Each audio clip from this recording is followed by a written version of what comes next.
Hello, welcome, Cabbage here. So the sales report is in for October for Nier Reincarnation, and another worst month ever. Good grief, I did think when I made my 3 months video, link below, that the game would bounce back, but it definitely hasn't, so let's take a video to think about why this is happening, what the game can do to bounce back, and once again, why this game in particular, it might not matter either way. I was thinking of titling the video Let's Save Nier Reincarnation, but I'm sure that would get misinterpreted, so we'll go with my usual naming. Alright, why is the game tanking? It's because of me. I'm to blame. I'm kidding, of course, but does everyone remember earlier this year when people were like, Cabbage is hurting the game, he's demotivating spending with his negativity, and then Japanese revenue cratered, even though I have never made a Nier Reincarnation video in Japanese. Very interesting. Even if people can't understand what I say or they don't watch my videos, I still affect their spending. I can still single-handedly bring down this game. The power. The power. No.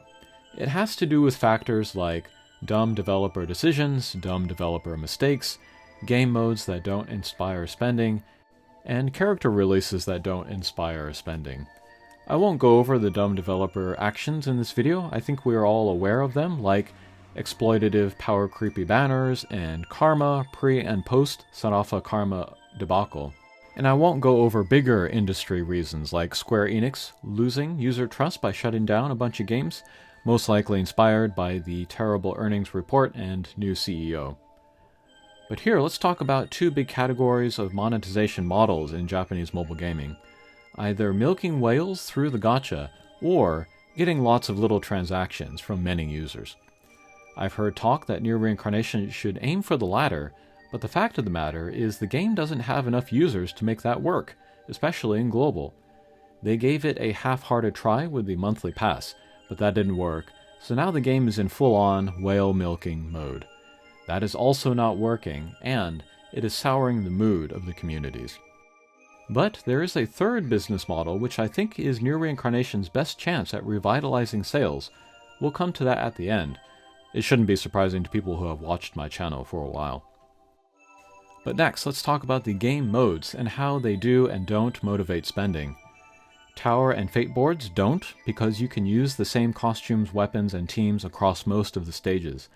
And a lot of those costumes and weapons can be free options from like Dark Memory or Recollections of Dusk quests, especially post-Karma. How about Arena? I think it drives spending among folks who are really interested in the game mode, but clearly, looking at activity and the user surveys and sales, there are not many of them out there. And that brings me to subjugations, which I want to say was the second biggest driver of sales, but that dried up earlier this year with, I propose, the addition of the Quest 5 difficulty, plus scores, rainbow coins, and the subjugations showdown. I'm sure the developers added those things to raise interest in subjugations, bring more people into the mode, and raise sales, but it backfired, and it turned out to be just top-level whales showing off, and everyone else just watching. I think that was a tipping point, because before then, subjugations felt doable for free-to-play.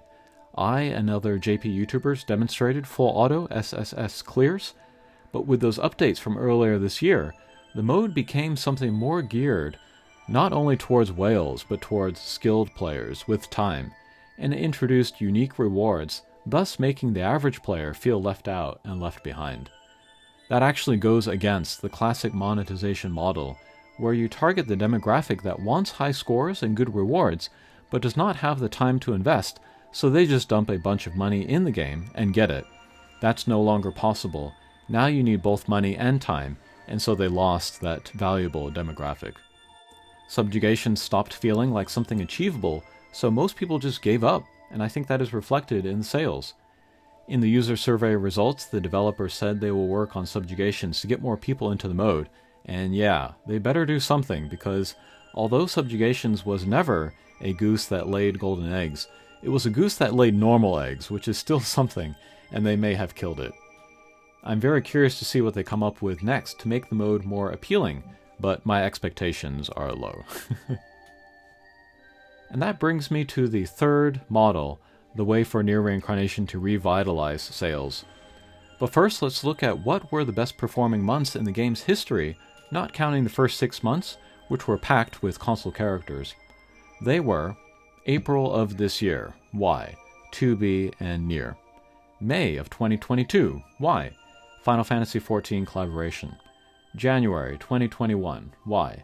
Because New Year's are always good for mobile games, but we look at 2022 and 2023, and they are just average, because unlike other games, Nier Reincarnation does not release game-breaking characters at New Year's. And finally, September 2022, why? Persona collaboration. You might be looking at those results, and your takeaway might be, well, they should ramp up the collaborations, but as we've seen from Final Fantasy and Dragon Quest this year, those aren't working. My takeaway from looking at this data is, the Reincarnation original characters do not drive sales. I'm not saying the characters suck, I love them, but they do not drive sales, obviously. We look at summer, Christmas, New Year's, and even anniversary has not bumped sales since that first anniversary at the 6-month mark. The key times to look at, I think, are April of this year and the first 6 months. They are when the Nier console game heroes were available, and the Nier fans pulled them despite the unfair common perception of the game as boring. Look at the fan votes, they choose the Nier console game heroes. I've been saying it for forever, but the game is leaving money on the table by not pumping out alternate costumes of A2, Kaine, Zero, etc. I admire the game for not taking the easy way out, but if the game did care about turning a profit, they would embrace going after neither hardcore whales nor collecting lots of little payments, but targeting collectors. Go back to the early days of mobile games, where gameplay was an afterthought. It was more just about collecting the characters and the costumes that you liked. And considering how casual accessible they make the story, and considering how many times the developers have tripped over their own feet this year on the gameplay end, the developers could go back to selling the game as a costume collection game. Will that model eventually peter out as collectors run out of money and interest? Yes, but I don't think the game has anywhere else to turn. And to end, I will add my usual disclaimer that none of this might matter because this game is different and is most likely on a schedule not dictated by sales but by story. I sometimes see comments from users saying they are worried about Nier Reincarnation, but to them I want to ask, what exactly are you worried about? I know many of them would answer, I just want more, and that does not move me. It's like life. Would you rather have a long life or a full life? Would you rather have a Nier Reincarnation limping along a shadow of its former self, with lame stories and characters, or would you rather have a satisfying end to the game? Besides a little scare earlier this year with the global version, I have never been worried about Nier Reincarnation because what I care about is a resolution to the story of Mama in the Cage. I am confident still both Global and JP will go until at least the resolution of that story. I am worried about the resolution of Yuzuki and Hina's story within Nier Reincarnation, but that's a lower priority for me. Part of the reason I've been able to stick with the game longer and more intensely than other players is because of my focus on the story. I have seen a number of hardcore players and even content creators quit because they were all about the gameplay and it was not enough to sustain them, and then the situation is even worse this year with the developers messing up so much on the gameplay front.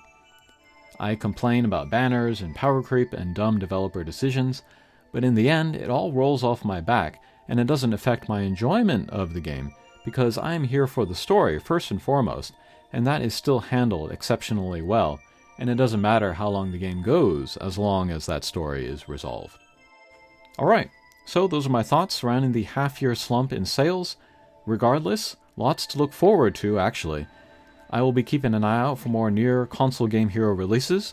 I will be looking forward to more main story, secret stories, and Recollections of Dusk stories. I will be keeping an eye out for that Subjugations update. Hopefully it makes getting rainbow coins easier. I will be keeping an eye out for some standard pool Karma editions, and I will be looking forward to some goddamn developer communication. Thanks for watching, and we'll see you again. Take care.